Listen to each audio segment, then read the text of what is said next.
Hello, we are from Group 4. We'll present about our discussion, our topic, structural consequences of social factor. The first topic will present by my friends. Thank you. Assalamualaikum warahmatullahi wabarakatuh. My name is Ulida Fitria. My number is 200600028. Now I want to explain about lingua franca. Definition of lingua franca. Lingua franca is a language used for communication between a group of people who speak different language. According to a publication in Paris, in UNESCO, divide a lingua franca is a language which is used heavily by people whose mother tongue are different in order to facilitate communication between them. Jadi, lingua franca itu adalah sebuah bahasa pergaulan yang dimana bahasa digunakan untuk komunikasi antara kelompok orang yang berbicara bahasa yang berbeda. Menurut sebuah publikasi di Paris, UNESCO mendefinisikan lingua franca sebagai bahasa yang digunakan oleh orang-orang yang bahasa berbeda untuk memfasilitasi komunikasi di antara mereka. Salah satu lingua franca adalah bahasa Inggris. Kenapa bahasa Inggris? Karena bahasa Inggris adalah bahasa yang banyak digunakan oleh masyarakat internasional sebagai alat komunikasi, perdagangan, politik, ilmu pengetahuan, dan sebagainya. Memiliki bahasa selain itu, bahasa yang dianggap sebagai lingua franca adalah bahasa Arab, Cina, Spanyol, atau bahasa lain yang memiliki pengaruh yang banyak pada masyarakat. Di Indonesia terdapat juga bahasa lingua franca, yaitu bahasa Melayu yang telah digunakan oleh masyarakat Malaysia, Brunei, Filipina sebagai bahasa pengantar bahasa masa lalu di masa-masa lalu. Kemudian saya akan menjelaskan tentang Pidgin. Definition of Pidgin. Pidgin adalah bahasa yang secara gramatikal sederhana, yaitu Pidgin is a language that is grammatically simple and consists of the vocabulary on several language. Pidgin is usually used in everyday life and ordinary interaction. Jadi bahasa ini muncul sebagai hasil interaksi dan antara dua kelompok yang berbicara dengan bahasa mereka yang berbeda. Muncullah bahasa Pidgin ini sehingga mereka gunakan Pidgin tersebut untuk berkomunikasi. Hanya itu yang dapat saya sampaikan. Assalamualaikum warahmatullahi wabarakatuh. Oke, saya Juhairia, NPM terakhir 84. And here I will discuss about definition of Creole. Creole is a language that develops from the simplifying and mixing of different languages into a new one within a period of time. Jadi Creole di sini adalah suatu bahasa yang berkembang dari penyederhanaan dan pencampuran bahasa yang berbeda dalam jangka waktu tertentu. Nah, Creole ini biasanya berkembang melalui keturunan, dan Creole ini adalah bahasa yang berkembang dari Pidgin. Oke, the example of Creole: Sea Island Creole, spoken in South Carolina's Sea Islands; Haitian Creole and Louisiana Creole. Okay, for the next explanation will be explained by my friends. Thank you. Assalamualaikum warahmatullahi wabarakatuh. I am Purwandani Putri and the last NPM 12. I will explanation about difference between Pidgin and Creole. Perbedaan antara Pidgin dan Creole. Yang pertama, Pidgin usually used in everyday interaction. Jadi bahasa Pidgin ini biasanya digunakan dalam interaksi sehari-hari. Yang kedua, not a first language. Bahasa Pidgin ini bukan bahasa pertama, dan bahasa Pidgin ini tidak memiliki penutur bahasa ibu. Karena bahasa Pidgin adalah bahasa baru yang dibentuk campuran antara bahasa A dan bahasa B. Yang ketiga, usually grammatically incorrect. Secara tata bahasa, bahasa Pidgin ini salah. Sedangkan Creole is village language that developed from Pidgin. Creole adalah bahasa lengkap yang dikembangkan dari Pidgin. Kalau bahasa Pidgin tadi tidak memiliki penutur bahasa ibu, bahasa Creole ini memiliki penutur bahasa ibu. Ketika bahasa Pidgin yang dibentuk dari bahasa A dan B semakin dikenal oleh masyarakat dan dijadikan bahasa ibu di suatu masyarakat tersebut, itulah yang disebut Creole. Jadi Creole itu muncul ketika Pidgin menjadi bahasa ibu. Yang kedua, someone use it as their first language. Biasanya seseorang menggunakan bahasa Creole ini sebagai bahasa pertama. Okay, let me introduce myself. My name is Rointan Lubis with the student's register number 201200021. Okay, now I will explain about the easy definition of Pidgin and Creole. When there is found people who communicate with different languages, but instead of use lingua franca, they decide to create a new language to communicate each other. The new language consists of combination of their own language. Pidgin is a mixed language of two languages that arose because each of the speakers of the original language didn't understand each other. Vocabulary is obtained of one language and the structure is taken from another language. Seperti yang Wardab Sulaiman katakan bahwa Pidgin itu tidak memiliki penutur asli. Karena Pidgin bukan bahasa pertama bagi seseorang, melainkan Pidgin adalah bahasa pergaulan dan merupakan hasil dari situasi multibahasa yang mana untuk berkomunikasi dengan orang lain, mereka harus mengembangkan kode sederhananya agar terjalin komunikasi yang baik. After that, new language is already used by a community, then it gets spoken by everyone. Next generation use it as their mother tongue. It is what we call Creole. Creole is a Pidgin that has been expanded in structure and vocabulary. Creole is developed by children born in a multilingual environment. Children need a language to communicate with their peers. And then new babies use it as their first language. Dan untuk jelasnya, Pidgin itu adalah bahasa yang disederhanakan. Kenapa itu disederhanakan? Karena Pidgin ini terdiri dari dua bahasa yang digabungkan, namun bisa digunakan dalam satu kondisi di mana kita bisa berkomunikasi dengan orang lain. Dan kemudian bahasa yang disederhanakan ini diperluas oleh anak-anak di dalam komunitas itu sehingga digunakan oleh semua anggota komunitas. Kemudian digunakan juga sebagai bahasa untuk berinteraksi di dalam lingkungan sosialnya. Sehingga next generation atau next babies, orang-orang yang lahir di komunitas yang sudah menggunakan Pidgin ini, menggunakan bahasa itu sebagai bahasa pertama mereka. Itulah yang disebut Pidgin berubah menjadi Creole. Okay, that's all from me. Thank you.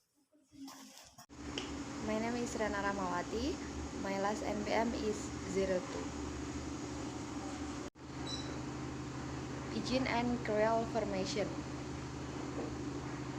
Pidgin and Creole formation is not a simple matter. It's a complex process and it needs a long time. From Pidgin to become Creole, it needs a long time.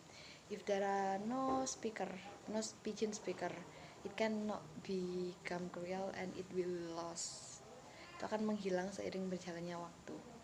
Jadi proses pembentukan Pidgin dan Creole adalah proses yang sangat rumit, membutuhkan waktu yang panjang dan melibatkan banyak hal.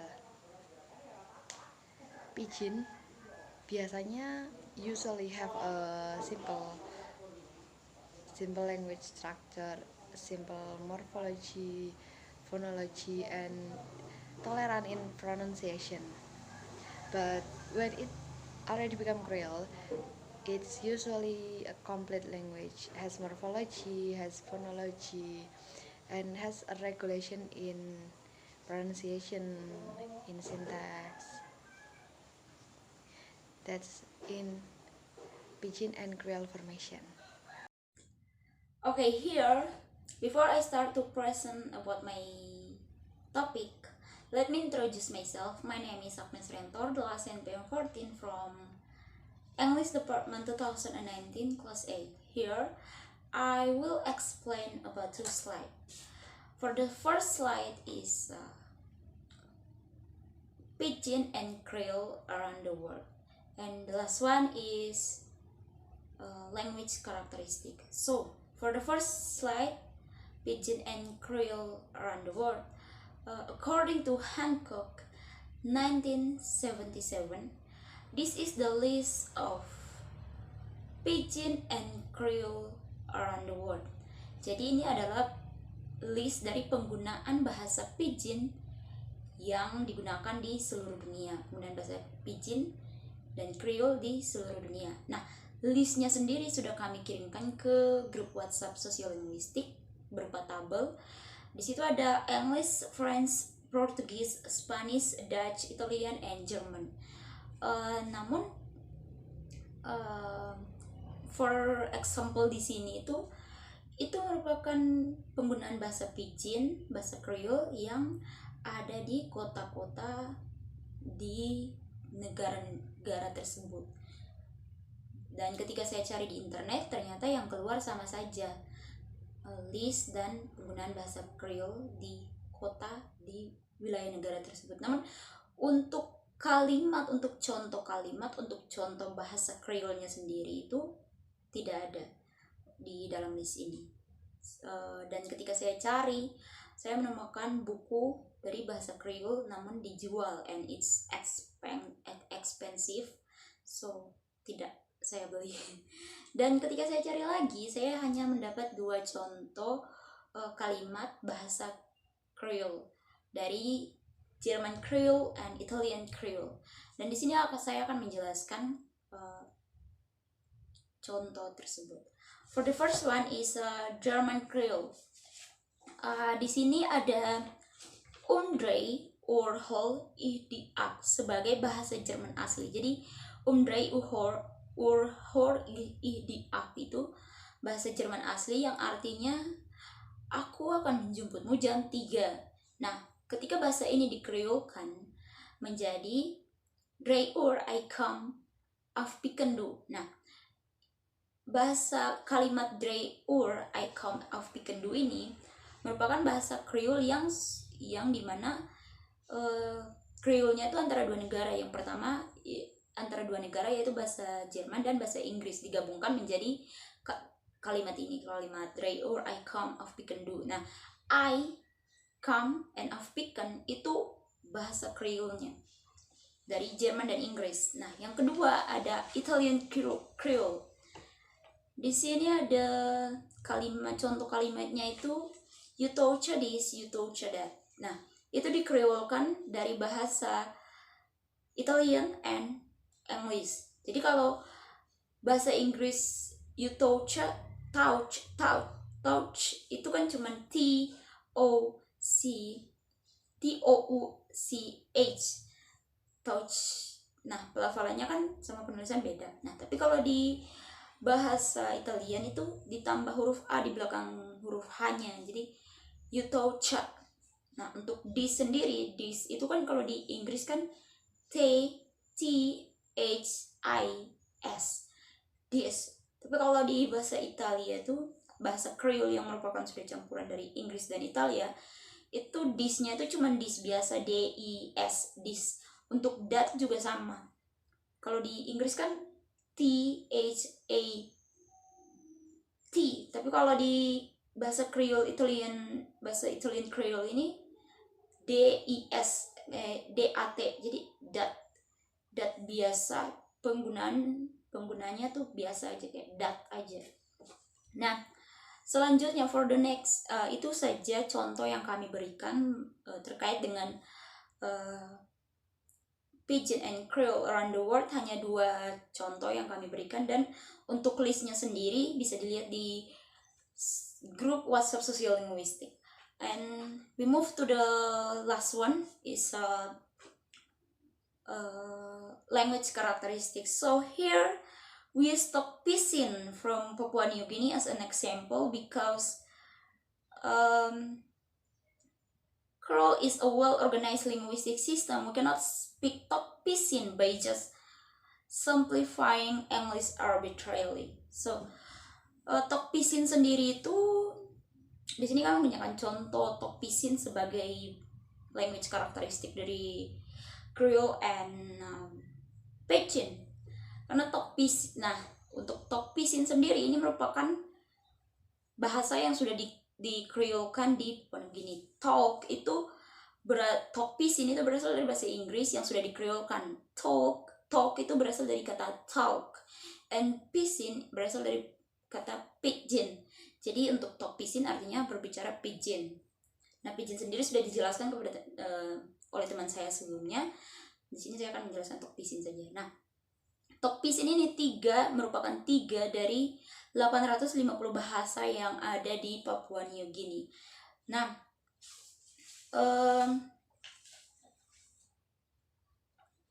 Tok Pisin ini adalah bahasa yang terdiri dari bahasa Inggris dan bahasa penduduk asli Papua New Guinea, dan dipengaruhi juga oleh bahasa Jerman. Jadi ya seperti itu. Dan untuk contohnya sendiri, untuk Tok Pisin dari yang dipengaruhi bahasa Jerman sendiri sudah saya berikan contoh tadi di pembahasan sebelumnya tentang Pidgin and Creole around the world. Untuk German Creole-nya yang tadi sudah saya berikan, yang Drei Ur I come of Pikendu itu. Nah, untuk contoh selanjutnya di sini ada Haus Kai Kai. Nah, di sana itu house, kalau house di Inggris kan harus pelafalan dan penulisannya beda. Nah, kalau di sana tuh house, tulisnya house, bacanya house juga. Kalau di Inggris kan HOUSE. Nah, tapi kalau di Papua New Guinea itu penulisan dan pelafalannya sama house. Kalau Kai Kai mungkin bahasa penduduk asli. Nah, ini artinya itu restoran. Jadi di sana menyebut restoran itu house Kai Kai. Untuk bank sendiri di sana dibilangnya house money. Jadi dari rumah dan uang. Tapi penulis house money kalau di bahasa Inggris kan house sama money itu penulisannya beda, pelafalannya beda, tidak sama. Tapi di sana itu sama, house and money, tulisnya gitu, bacanya juga gitu. Kemudian ada house sick. Kalau di sini, kalau di bahasa Inggris kan rumah sakit, bahasa Inggrisnya hospital. Tapi di sana tuh house sick, dari rumah dan sakit menjadi house sick. Terus pelafalannya juga house pelafalan bahasa Inggris house dan pelafalan bahasa Inggris sick itu di sana tuh ditulis dan dibaca tetap sama, house sick saja. Kemudian ada pasta gigi di sini itu soap belong teeth. Kalau di Inggris kan teeth sama belong and soap itu kan tulisnya beda, bacanya juga beda. Tapi di sana tuh sama, soap belong teeth, tulisnya itu, bacanya itu, tetap sama. Kemudian ada sampo yaitu soap belong grass. Nah, kalau grass, orang Inggris kan bilang grass itu rumput. But di Papua New Guinea, grass it means rambut. Jadi kalau soap belong grass it means sampo rambut atau sabun milik rambut atau sampo. Seperti itu. So that's all from me. Maybe the next topic we will present by my friends, and thank you. Phonology in Tok Pisin. In Tok Pisin they have 5 basic vowel, a, i, u, e, o, and then they have a fewer consonant than in English. Ada beberapa konsonan yang dalam bahasa Inggris ada, but in Tok Pisin there are none. Di bahasa Inggris ada tapi tidak ada di Tok Pisin. Jadi ada beberapa kata yang if in English there are two different words with two different meaning, but in Tok Pisin, if you say as an example fin and pin, there are F and P. In English, fin and pin have different meaning, but in Tok Pisin, if you say fin or pin, they just have one meaning. And something like shape and shape, they in Tok Pisin they just have one meaning. To distinguish shape, they call shape sip. They're just two example of phonology in Tok Pisin. Hello, my name is Anissa Meliamah, and then my last NPM is 004. Okay, the next material that I will explain is morphology in Tok Pisin and then vocabulary in Tok Pisin. Morphology in Tok Pisin. In English, the word we used to define I, you, and us. The equivalent of we in Tok Pisin is mipela. But mipela used to define I and others, but not you. If you wanted to say you can say the word is Tok Pisin Yumi, that means you and I. Jadi, kata bahasa Inggris we itu digunakan untuk mendefinisikan I, you, and us. Dan disetarakan dalam Tok Pisin menjadi kata we menjadi mipela. Namun kata we di sini juga digunakan untuk mendefinisikan saya dan lainnya, but not you. Jika ingin mengatakan kata you, kita bisa mengganti kata dalam Tok Pisin yaitu Yumi, yang berarti you and I. And the next material is vocabulary in Tok Pisin. In Tok Pisin, they duplicate word.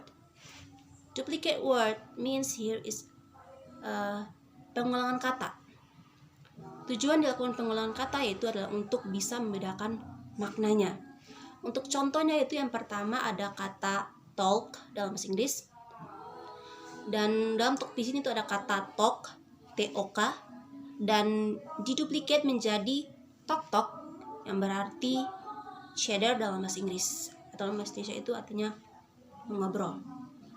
Contohannya itu adalah kata dalam bahasa Inggris dry, kering, dan dalam Tok Pisin juga kata dry menjadi dry, D-R-Y, dan diduplicate menjadi dry yang berarti unpalatable.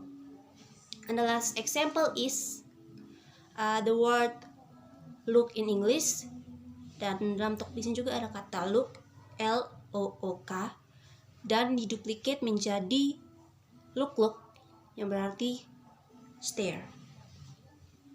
Okay, that's all from me.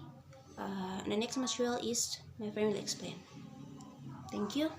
Assalamualaikum warahmatullahi wabarakatuh. My name is Ashila and this is part of our material, and the next material is from Pidgin to Creole and beyond. Many Pidgin lost from the world because there are no speaker anymore, and not every Pidgin will become Creole. One of the example of the Pidgin that success become Creole is Tok Pisin, that now become the national language of New Guinea. And Tok Pisin is one of the 3 official language in Papua New Guinea. This language is Creole and based on English. The word Tok Pisin comes from the English word talks, talk, speak, and Pidgin are Pidgin language. Tok Pisin's vocabulary for 5 or 6 part comes from Indo or European language, while the other 1 or 6 come mainly from Austronesian language. And the next is the Tok Pisin language is Pidgin English, where a lot of vocabulary is taken from English, German, Dutch, and also Australian English slang, but mixed with the style and variety of the various local language that exist. Oke, jadi dari pembentukan pidgin dan Creole ini, ada banyak pidgin yang hilang dari dunia karena tidak ada penutur lagi dan juga tidak setiap pidgin itu akan menjadi sebuah Creole. Salah satu contoh pidgin yang berhasil menjadi Creole di dunia yaitu Tok Pisin yang merupakan bahasa dari Papua Nugini yang menjadi bahasa nasional yang digunakan di Papua Nugini sekarang. Tok Pisin sendiri ini dan Tok Pisin sendiri itu berasal dari kata talk dalam bahasa Inggris yang biasa dikatakan itu talk, dan Pisin yang berasal dari kata pidgin yang bahasa ini tuh memiliki pengaruh bahasa Inggris beberapa persen, dan Tok Pisin ini dilafalkannya itu secara sederhana. Jadi Tok Pisin di Papua Nugini ini lebih ke bahasa Inggris yang secara sederhana. Sekilas terdengar seperti bahasa Inggris. Okay, I think that's all from me. Thank you very much. So that's all from us. Thank you.